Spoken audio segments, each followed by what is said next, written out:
খুব কম মশলা দিয়ে নিম শুক্তোটা বানিয়ে নেব। খেতেও ভালো হয় গরমের দিনে। প্রথমে কড়াই তেল দিয়ে নিলাম, বড়িগুলো ভেজে নেব ভালো করে। ফ্লেমটা হাইতে রেখে করব রান্নাটা। দেখুন প্রত্যেকটা বড়ি ভালো করে ভেজে নেব যাতে ভেতরগুলো কাঁচা না থাকে। খুব ভালো ভাজা হয়েছে বড়িগুলো, এবার লাল লাল করে ভেজে নিয়েছি, নিয়ে এবার তুলে নেব। এবার পটলগুলো ভেজে নিচ্ছি, ওই তেলেতেই ভেজে নিচ্ছি পটলগুলো ভেজে তুলে নিলাম।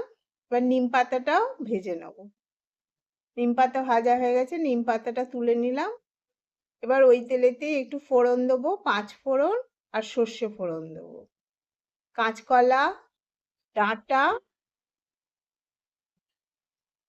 বেগুনগুলো দিয়ে দিচ্ছি, আলু আর পেঁপে দিয়ে দেবো, দিয়ে ভালো করে একটু কষিয়ে নেবো, কাঁচা গন্ধটাও চলে যাবে। এত ভালো খেতে হয় এটা।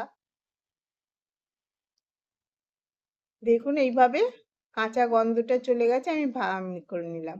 পটলটা আর নিম পাতাটা দিয়ে সামান্য আদা দিয়ে নুন দিয়ে আর হলুদ দেবো, একদম কম মশলায় এটা রান্না করছি। ভালো করে কষিয়ে নেব। অনেকক্ষণ ধরে কষিয়ে নিচ্ছি, আদার গন্ধ কাঁচা গন্ধটা চলে যাবে। একটু ঘি দিলাম, খেতে ভালো হয় ঘি দিলে।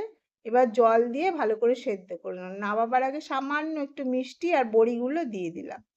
বড়িগুলো দিলে পরে আস্তেও থাকে অথচ রসও ঢোকে। এইভাবে করে নিয়ে এবার ঢেলে ফেললাম। খেতেও খুব সুন্দর হয় এটা। নিম শুক্তো কেমন লাগলো অবশ্যই জানাবেন।